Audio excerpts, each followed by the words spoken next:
So, welcome to your daily update for Thursday, May the 7th.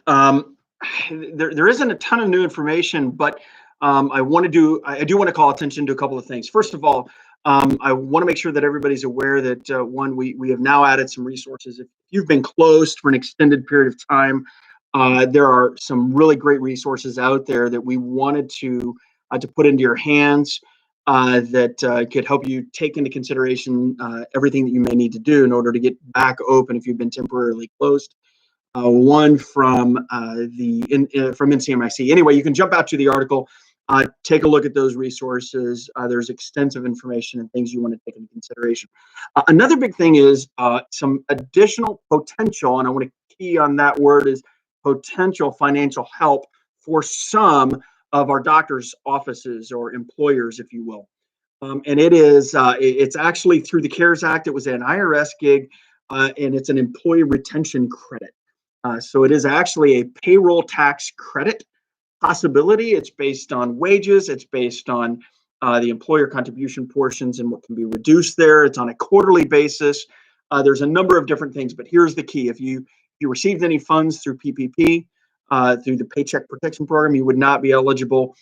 You have to have had a significant portion of your business that was shut down to a governmental order, which potentially is arguable for many of our doctors in regards to the maintenance care restrictions. And then lastly, if you had a revenue decrease greater than 50% based on the same quarters last year, then at that stage, this may be an eligible credit for you. In short, you go check out. We have a lengthy section on this. Actually, it's not too terribly lengthy. It's tolerable with some links directly to the IRS. But after reading through that section, if you think that you might be eligible, we're encouraging you to have a conversation with with the person that does your tax preparations or does your payroll processing. So if you use ADP, or if you're using Intuit payroll, or whatever the case might be, or you just utilize your accountant to handle your payroll, check with them to find out if you have eligibility for this in your next tax reporting period, or what steps you should take between now and then. Might be worth looking into. We're receiving a number of questions in regards to screenings, and so we want to make sure that you are reminded that we do have a couple of screening tools for your office.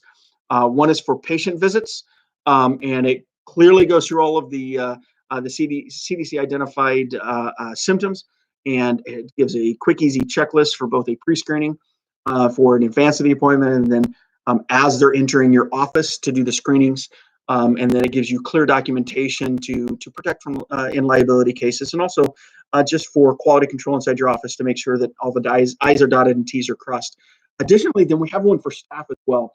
So you can do one at the beginning of the day and then a follow-up multiple times in the day, whatever your policies may be.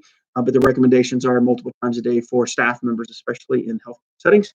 And so we would encourage you to take a look at both those resources. Easy downloads. And they are available right now in the article. So take a look at all of that. Hopefully this information is helpful. If you have any questions, as always, don't hesitate to reach back out. And we're encouraging the use of the chat bubble on our website, email, and those are the fastest ways to get a hold of ICS staff and access to the experts. So hopefully this helps you out. We'll catch you tomorrow. Take care.